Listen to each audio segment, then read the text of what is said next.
ये समंदर है ना, समंदर में जितने पानी है ना, जितनी पानी की बूंद है ना, उतनी अपॉर्चुनिटीज घूम रही है। आप नेगेटिव मत सोचिए, हर चीज में आप पॉजिटिव सोचिए। बेंगलोर में सेकंड ईयर इंजीनियरिंग का स्टूडेंट बस स्टैंड पे खड़ा था और देखता है कि एक स्कूल बस आती है और एक यंग है ना लड़की आती है, जिसकी यंग माँ समझ लीजिए ना, वो अपने बच्चे को लेके आती है स्कूल बस के पास। और वो सुबह सुबह की टाइम होती है, तो माँ वैसे भी थोड़ी बेचैन है, वो एंग्शियस रहती है ना, अरे भाई इधर बैठ जा, उधर चढ़ जा, तू आराम से बैठ, ऐसा बैठ। अब वो देख रहा है, इतने में दूसरी स्कूटी आती है, वो दूसरी लेडी आती है, कोई ऐसा है बच्चा इधर बैठ जा, कंडक्टर को बोलते मेरा ध्यान रखना, मेरे बच्चे को रखना। वो देखता देखता देखता कि यार ये जितनी भी आ रही माँ है, सब कहीं ना कहीं इनको मन में टेंस है कि मेरा बच्चा कैसा रहे। तो इसने बैठे बैठे यार सोचा कि इसका कोई ऐसा कोई कंस्ट्रक्टिव आइडिया लाया जाए। तो इसने क्या किया, एक सॉफ्टवेयर डेवलप किया।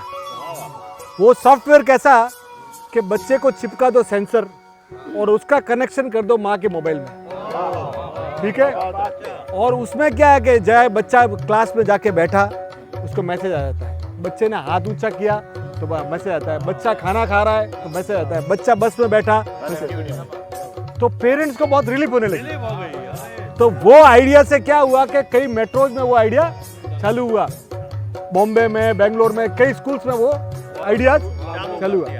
अब वो चालू हुआ ना, पर इसके पास कोई मार्केटिंग का नेटवर्क था नहीं। एक बड़ी कंपनी थी, उसने देखा यार ये तो आइडिया, उस आइडिया को उन्होंने पेटेंट कराया और कितने में मालूम है, $65 मिलियन, 500 करोड़ रुपए में एक आइडिया। तो छोटे छोटे बच्चे क्या करते हैं, 1905 में एक लड़का रात को सोया तो भूल से के बाहर ठंडे देश है ना, तो उसके अंदर पानी में छोड़ा और कुछ कलर डाला होगा, तो सुबह देखता है कि उसके अंदर से कलरफुल वाली आइसक्रीम निकल गई, वो जो पेप्सिकॉन जो बोलते हैं ना, 3-4 तरह की। फिर उसको लगा यार ये तो आइडिया ठीक है, बाद में उसने बेचना चालू किया और आप आज सुन के ताज्जुब करोगे, उस कंपनी को बाद में किसी ने पेटेंट करवा लिया। अब रोज 2 अरब आइसक्रीम बिकती है, डेली 2 अरब, 2 अरब। तीसरा, एक 3 साल का बच्चा था, लुई ब्रेल, उसको एक आंख में इन्फेक्शन हुआ। तो पहले लोग इतना ध्यान नहीं रखते थे, तो वो इन्फेक्शन फैलते फैलते दूसरी आंख में भी चला गया, तो दोनों रूप से वो ब्लाइंड हो गया। अब उसको दुनिया देखनी, दुनिया से बात करनी, तो वो करे क्या, उस समय फ्रेंच आर्मी ने एक ऐसा सिस्टम बनाया हुआ था कि आपस में बात करने के लिए मौन संवाद, उसको उसने उठाया।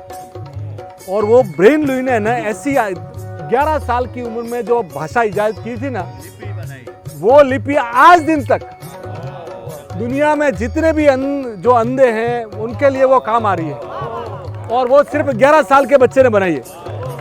और अभी 2014 में अपने इंडियन था शुभम बनर्जी, उसने उसमें और डेवलप किया है, कंप्यूटर और बनाया है। तो कहने का मतलब छोटे छोटे बच्चों ने क्या इन्वेंशन किया है।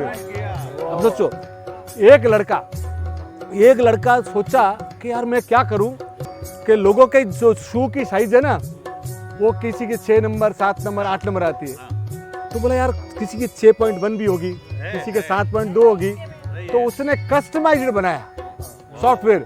वो लड़का भी बेंगलोर का था और उसको भी करोड़ों रुपए में बिका गया वो सॉफ्टवेयर। और लास्ट में आपको बता रहा हूँ वो सेवा कैसी होती है। एक लड़का कहने तो सुजुकी हुआ जापान का, वो लड़के का दादा है ना अल्जाइमर से पीड़ित था, तो वो रात को जब भी जाते थे ना, वो घर पर बिना कहीं बाहर निकल जाते थे। अब वो पुलिस स्टेशन में जाए, पुलिस वाले पकड़ के बैठे, ये लोग सुबह ढूंढ के लाए कि हमारा चाचा कौन सा। कैलिफोर्निया में एक बीमारी, रोनाल्ड रीगन को ये बीमारी थी, रोनाल्ड रीगन अल्जाइमर में थे, कई बार घर से निकल के चले जाके कहीं बैठ जाते थे। अब वो सोचा कि क्या किया जाए, उसके दिमाग में एक आइडिया आया। उसने क्या किया कि अपने दादा के मोजे के अंदर एक सेंसस लगाया। अब जैसे ही दादा पाँव रखे ना, मोबाइल पे मैसेज आवे क्या उन्होंने पाँव रखा, अभी ये बाहर जा रहे हैं, तो वो पूरा घर वालों को मालूम पड़ जाता था ये कहाँ जा रहे हैं। और वो जैसे ही सेंसस 100% ओके हुआ ना, उस एक आदमी के कारण दुनिया में जितने भी अल्जाइमर के जो बीमार है ना, उनके लिए संजीवनी साबित हुआ। पूरा कैलिफोर्निया में वो आइडिया लगा, यानी आपके कोई भी बुजुर्ग गुम नहीं हो सकते। तो ये जितने भी हुए ना, सब बच्चों और युवाओं ने किया है। तो आप अपने आंख कान खुले रखिए, आइडियाज बहुत तैर रहे हैं, बस सिर्फ उसको पकड़ने की बात है।